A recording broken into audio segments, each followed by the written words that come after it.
Hey, what's up? What's up? What's up? What's up? What's up? What's cracking? What's good? Good people. It's your girl KB. You know what I do and you know why I do it. It is Thursday morning. One more day, y'all. One more day. It's February 5th and it's 3:19 in the AM. I want to talk about a situation I saw yesterday on video. Actually, I think it was the day before yesterday. So that would have made it the 3rd? I saw this on video. Bunch of high school kids mollywopping, I mean, beating the brakes off a grown man in a MAGA hat. And let's talk about the term grown man. And since his name is out there, I'm going to put his name out here. Chad Michael Watts, who has since been arrested. Mr. Watts decided he was going to confront a bunch of high school kids who were protesting, I believe, ICE, and they had a school walkout.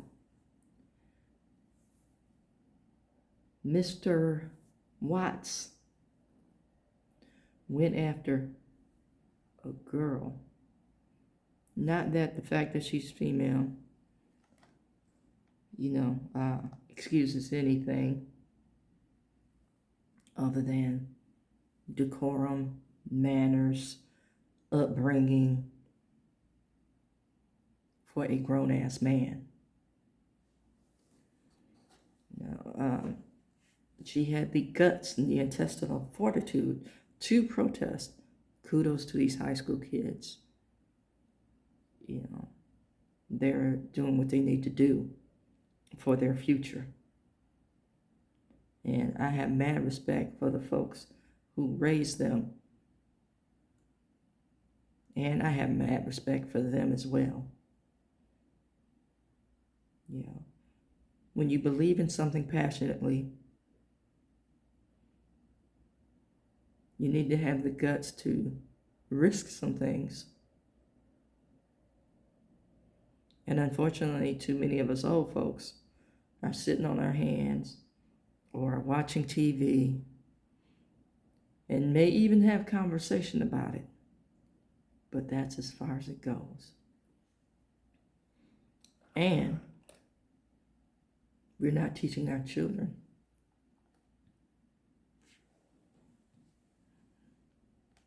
We're not teaching our children, which is the greater disservice. Excuse me.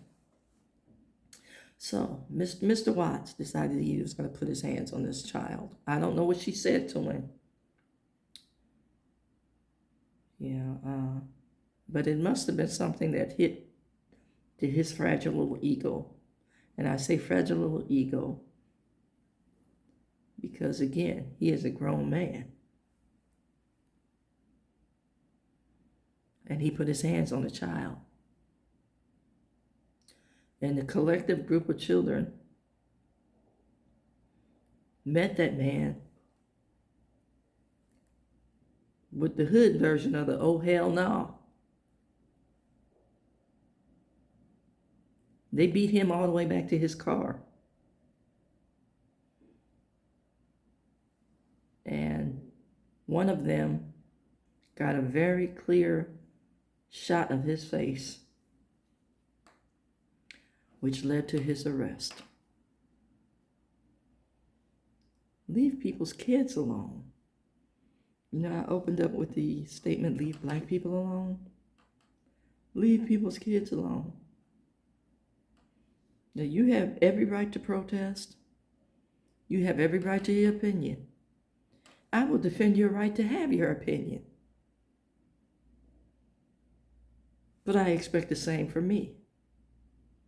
Because I, too,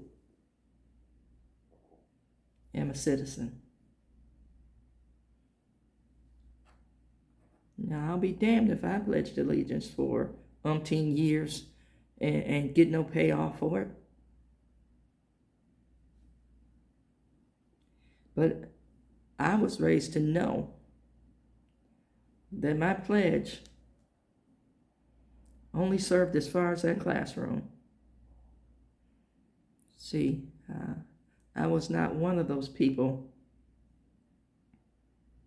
like my father who thought, who was under the delusion that the commitment to the 20 plus years of military service was going to cover him some kind of way. Because if you look at some of the folks who were arrested, they served this country.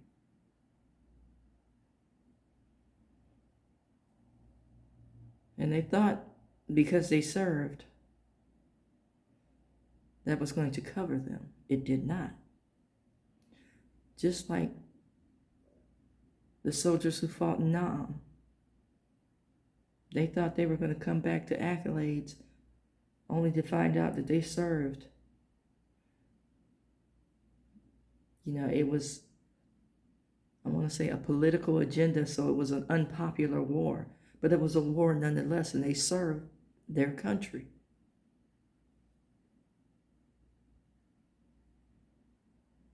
And that was the thanks that they got. They come home to nothing. And continue to receive nothing in the form of healthcare promises. How many VA hospitals have to be clocked before they provide a good service? How many Gold Star families received phone calls or condolences? I know that was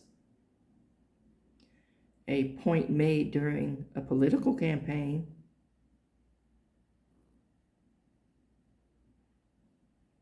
I know that the Godsend played soldier and continues to talk tough with other people's lives, but has never served. You've heard me say, I remember telling my father this because he was big on recruitment out of high school. And he thought, because he served when his children were going to serve, and he had me all set up with recruiters, who would attempt to pick me up at high school, and I would duck out another way. It was so set that, or it was so believed that I would go into military service that I already knew the recruiter. I knew who would be my drill sergeant. I knew where I would be stationed had I gone. See, all that information was pre-planned for me. And I very politely told everybody involved, one, my academics guaranteed that I would go to college. Two, if everything fell into place and, a commitment was made, it would be made against my will, and I was going to claim CO status. And for those of you who don't know what that is, it's conscientious objector. I was going to take the Muhammad Ali route. I'm not fighting for a country that limits or sets parameters on how they view me and what I am allowed to do. Told you I was militant at an early age. I guess that goes somehow with being a middle child. I'm the reason that we have rules. That part. So, Chad Michael Watts, I guess you FO'd.